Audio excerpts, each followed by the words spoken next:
दोस्तों सुनिए सिंहासन कथा पार्ट 3 और 4 तीसरी पुतली चंद्रकला की कहानी। तीसरे दिन जब वह सिंहासन पर बैठने को हुआ तो चंद्रकला नाम की तीसरी पुतली ने उसे रोककर कहा, हे राजा, यह क्या करते हो? पहले विक्रमादित्य जैसे काम करो तब सिंहासन पर बैठना। राजा ने पूछा, विक्रमादित्य ने कैसे काम किए थे? पुतली बोली, लो सुनो। तीसरी पुतली चंद्रकला ने जो कथा सुनाई वह इस प्रकार है। एक बार पुरुषार्थ और भाग्य में इस बात पर ठन गई कि कौन बड़ा है। पुरुषार्थ कहता कि बगैर मेहनत के कुछ भी संभव नहीं है, जबकि भाग्य का मानना था कि जिसको जो भी मिलता है भाग्य से मिलता है, परिश्रम की कोई भूमिका नहीं होती है।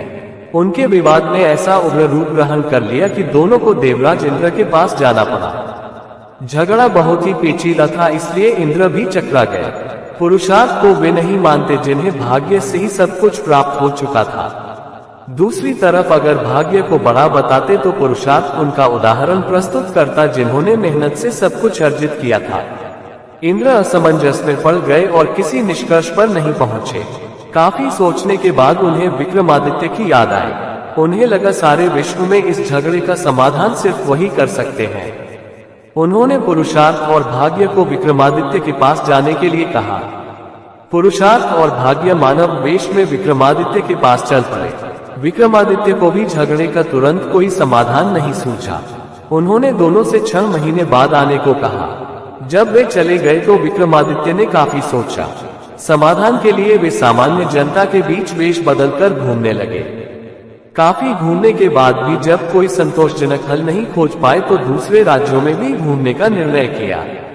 काफी भटकने के बाद भी जब कोई समाधान नहीं निकला तो उन्होंने एक व्यापारी के यहाँ नौकरी कर ली। व्यापारी ने उन्हें नौकरी उनके ये कहने पर दी कि जो काम दूसरे नहीं कर सकते हैं वे कर देंगे। कुछ दिनों बाद वह व्यापारी जहाज पर अपना माल लादकर दूसरे देशों में व्यापार करने के लिए समुद्री रास्ते से चल पड़ा। अन्य नौकरों के अलावा उसके साथ विक्रमादित्य भी थे। जहाज कुछ ही दूर गया होगा कि भयानक तूफान आ गया। जहाज पर सवार लोगों में भय और हताशा की लहर दौड़ गई। किसी तरह जहाज एक टापू के पास आया और वहां लंगर डाल दिया गया। जब तूफान समाप्त हुआ तो लंगर उठाया जाने लगा, मगर लंगर किसी के उठाए न उठा। अब व्यापारी को याद आया कि विक्रमादित्य ने ये कहकर नौकरी ली थी कि जो कोई न कर सकेगा वे कर देंगे। उसने विक्रम से लंगर उठाने को कहा। लंगर उनसे आसानी से उठ गया। लंगर उठते ही जहाज तेज गति से बढ़ गया, लेकिन टापू पर विक्रमादित्य छूट गए। उनकी समझ में नहीं आया क्या किया जाए। द्वीप पर घूमने फिरने चल पड़े। नगर के द्वार पर एक पट्टिका टंगी थी जिस पर लिखा था कि वहां की राजकुमारी का विवाह पराक्रमी विक्रमादित्य से ही होगा। वे चलते चलते महल तक पहुंचे। राजकुमारी उनका परिचय पाकर खुश हुई और दोनों का विवाह हो गया। कुछ समय बाद वे कुछ सेवकों को साथ ले अपने राज्य की ओर चल पड़े। रास्ते में विश्राम के लिए जहां डेरा डाला वहीं एक सन्यासी से उनकी भेंट हुई। सन्यासी ने उन्हें एक माला और एक छड़ी दी। उस माला की 2 विशेषताएं थी। उसे पहनने वाला अदृश्य होकर सब कुछ देख सकता था तथा गले में माला रहने पर उसका हर कार्य सिद्ध हो जाता। छड़ी से उसका मालिक सोने के पूर्व कोई भी आभूषण मान सकता था। सन्यासी को धन्यवाद देकर विक्रमादित्य अपने राज्य लौटे। एक उद्यान में ठहरकर संग आए सेवकों को वापस भेज दिया तथा अपनी पत्नी को संदेश भिजवाया कि शीघ्र ही वे उसे अपने राज्य बुलवा लेंगे। उद्यान में ही उनकी भेंट एक ब्राह्मण और एक भाट से हुई। वे दोनों काफी समय से उस उद्यान की देखभाल कर रहे थे। उन्हें आशा थी कि उनके राजा कभी उनकी सुध लेंगे तथा उनकी विपन्नता को दूर करेंगे। विक्रमादित्य पसीज गए। उन्होंने सन्यासी वाली माला भाट को तथा छड़ी ब्राह्मण को दे दी। ऐसी अमूल्य चीजें पाकर दोनों धन्य हुए और विक्रम का गुणगान करते हुए चले गए। विक्रम राज दरबार में पहुंचकर अपने कार्य में संलग्न हो गए। 6 मास की अवधि पूरी हुई तो पुरुषार्थ तथा भाग्य अपने फैसले के लिए उनके पास आए। विक्रमादित्य ने फैसला दिया कि भाग्य और पुरुषार्थ एक दूसरे के पूरक हैं।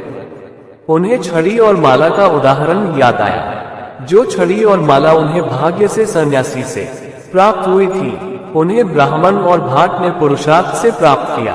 पुरुषार्थ और भाग्य पूरी तरह संतुष्ट होकर वहां से चले गए। कहानी सुनाकर पुतली बोली, बोलो राजा, क्या आप में है ऐसा न्यायप्रिय फैसला देने की दक्षता और अमूल्य वस्तुएं दान में देने का हृदय और सामर्थ्य। राजा फिर सोच में पड़ गए और तीसरे दिन भी सिंहासन पर नहीं बैठ सके। चौथे दिन चौथी पुतली कामकंदला ने सुनाई विक्रमादित्य की दानवीरता की कथा। दोस्तों, स्टोरी अच्छा लगा हो तो लाइक करके चैनल को सब्सक्राइब के लीजिए, पेज को फॉलो कर लीजिए और सुनिए पार्ट 4 सिंहासन कथा। और कमेंट्स में लिखिए आप कहां से स्टोरी सुन रहे हो और जिला का नाम लिख दीजिए। चौथी पुतली कामकंदला की कहानी। चौथे दिन जैसे ही राजा सिंहासन पर चढ़ने को उद्यत हुए, पुतली कामकंदला बोल पड़ी, रुकिए राजन, आप इस सिंहासन पर कैसे बैठ सकते हैं? ये सिंहासन दानवीर राजा विक्रमादित्य का है। क्या आप में है उनकी तरह विशेष गुण और त्याग की भावना? राजा ने कहा, हे सुंदरी, तुम भी विक्रमादित्य की ऐसी कथा सुनाओ जिससे उनकी विलक्षणता का पता चले। पुतली बोली, सुनो राजन, एक दिन राजा विक्रमादित्य दरबार को संबोधित कर रहे थे, तभी किसी ने सूचना दी कि एक ब्राह्मण उनसे मिलना चाहता है। विक्रमादित्य ने कहा कि ब्राह्मण को अंदर लाया जाए। विक्रमादित्य ने उसके आने का प्रयोजन पूछा। ब्राह्मण ने कहा कि वह किसी दान की इच्छा से नहीं आया है, बल्कि उन्हें कुछ बताने आया है। उसने बताया कि मानसरोवर में सूर्योदय होते ही एक खंभा प्रकट होता है, जो सूर्य का प्रकाश ज्यों-ज्यों फैलता है ऊपर उठता चला जाता है, और जब सूर्य की गर्मी अपनी पराकाष्ठा पर होती है तो वह साक्षात सूर्य को स्पर्श करता है। ज्यों-ज्यों सूर्य की गर्मी घटती है, छोटा होता जाता है तथा सूर्यास्त होते ही जल में विलीन हो जाता है।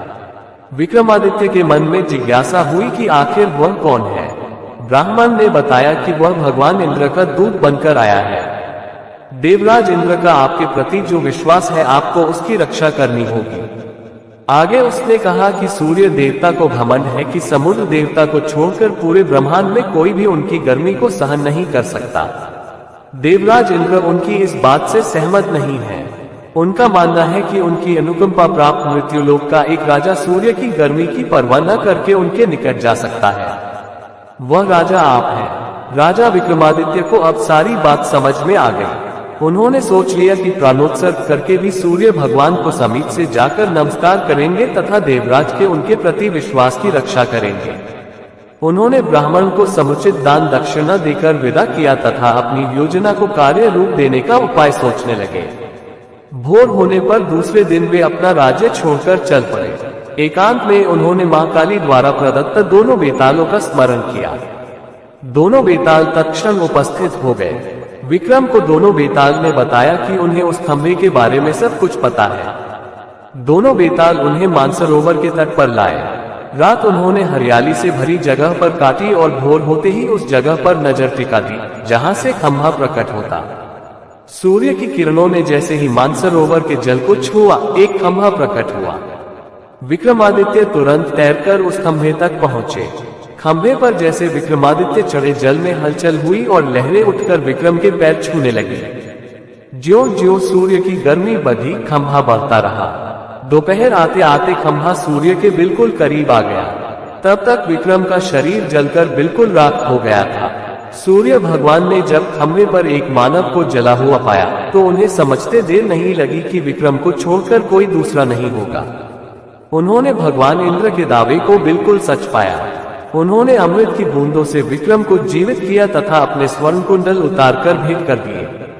उन कुंडलों की यह विशेषता थी कि कोई भी इच्छित वस्तु वे कभी भी प्रदान कर देते। सूर्य देव ने अपना रथ अस्ताचल की दिशा में बढ़ाया तो खंभा घटने लगा। सूर्यास्त होते ही खंभा पूरी तरह घट गया और विक्रम जल पर तैरने लगे। तैरकर सरोवर के किनारे आए और दोनों बेतालों का स्मरण किया। बेताल उन्हें फिर उसी जगह लाए जहां से उन्हें सरोवर ले गए थे। विक्रम पैदल अपने महल की दिशा में चल पड़े। कुछ ही दूर पर एक ब्राह्मण मिला जिसने बातों बातों में कुंडल मान लिए। विक्रम ने बिना एक पल की देरी किए बेहिचक उसे दोनों कुंडल दे दिए। पुतली बोली, बोलो राजन, क्या तुम में है वह पराक्रम कि सूर्य के नजदीक जाने की हिम्मत कर सको, और अगर चले जाओ तो देवों के देव सूर्यदेव के स्वर्ण कुंडल किसी साधारण ब्राह्मण को दे सको? अगर हाँ तो इस सिंहासन पर तुम्हारा स्वागत है। राजा पेशोपेश में पड़ गया और इस तरह चौथा दिन भी चला गया। पांचवें दिन पांचवी पुतली लीलावती ने सुनाई विक्रमादित्य के शौर्य की गाथा। दोस्तों ऐसे ही स्टोरी हम आपके बीच लाते रहेंगे। चैनल को सब्सक्राइब कर लीजिए, पेज को फॉलो कर लीजिए और वीडियो को एक लाइक कर दीजिए। धन्यवाद।